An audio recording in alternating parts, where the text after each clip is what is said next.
painitin po natin ang ating mga araw ngayon. So ito po dapat natin panoorin. Ito pong video na to. Si Hazel Tumang ay nagbigay po ng kanyang pahayag tungkol po sa nagaganap na hearing dyan sa Quadcom. Ito po ay last week pa, ano. So ito pong isang congressman na to ay gustong i-contempt itong kanyang ama, itong dating mayor, diba? So ito pong mga taga-Quadcom na ito, itong mga congressman na ito ay talagang wala nang sino-sino. Ay ano pa po yung mga maliliit nating kababayan, ay kung yan nga pong may kapasidad pang lumaban, hindi naman yung lumaban na ano, yung may kakayanang kumuha ng abogado, may karuunan, yun ba? Ay, paano na lang po yung mga kababayan natin na maliliit, di ba? So panoorin po natin itong video at itong pahayag ni Dr. Hazel Tumang. So yun guys, panoorin natin ha. Hindi po namin alam kung ano ang naging basehan nyo para i-contempt ang ama ko. Ni hindi nyo po siya hinayaang magsalita o magpaliwanag at hinatulan na kaagad ng pagsisinungaling. Bahagi ito ng halos 5 minutong video sa Facebook ni Dr. Hazel Tumang, anak ni dating Mexico Pampanga Mayor Teddy Tumang, ukol sa sinapit ng kanyang ama sa House Quad Committee hearing. Nagsilbing resource person si ex-Mayor Tumang sa inquiry nitong Miyerkules, November 27, kaugnay ng investigasyon sa nakumpiskang 3.6 billion worth ng shabu sa Empire 999 warehouse sa kanilang bayan noong 2023. Mayor Tumang, you're lying, Mr. Chairman. Hindi ko lang po With that, Mr. Chairman, I have warned you, pasensyahan po tayo. I move to cite in contempt, Mayor Tumang. Your Honor, can I explain po para makuha niyo po yung point ko? Sandali po. Please po, Your Honor. Sandali po. You're not yet recognized.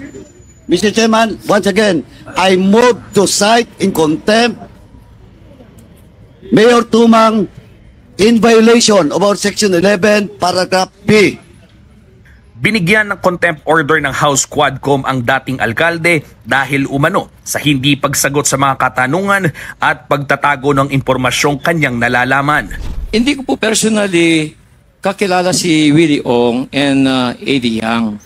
Pumunta po sa munisipyo, doon ko lang po sila nakilala dahil nag-inquire na bibili po silang lupa. Ayon sa anak ng dating alkalde, malinaw at masyadong halata ang planong panggigipit na ginagawa sa kanyang ama. Ito anya ang dahilan kung bakit nagdesisyon siyang basagin ang kanyang katahimikan. Ganun po ba ang ginagawa ninyo kapag hindi kayo sang-ayon o hindi nyo nagustuhan ang mga sagot ng inyong mga nililipis? Masyado naman pong pang-aabuso yan ng kapangyarihan. Pero masyado nyo po kaming pinopolitika. Sobra na. Nakakagalit na, hindi na tama. Paniwala pa ng nakababatang Tumang, nagsimula ang umano'y panggigipit sa kanyang ama mula nang magdeklara siya ng kanyang planong tumakbo bilang kinatawan ng Tercera Distrito ng Pampanga. Anong ginawa ninyo? Lalo na yung nasa taas dyan na nakadikit ngayon. Yung kaso ng ama ko na matagal ng dismiss, ibinalik nyo. Kayo dapat ang kasuhan sa ginawa nyong yon. Because that is double jeopardy. Hindi pa po kayo nakontento, tinanggal nyo pa po sa posisyon bilang alkalde ng bayan namin.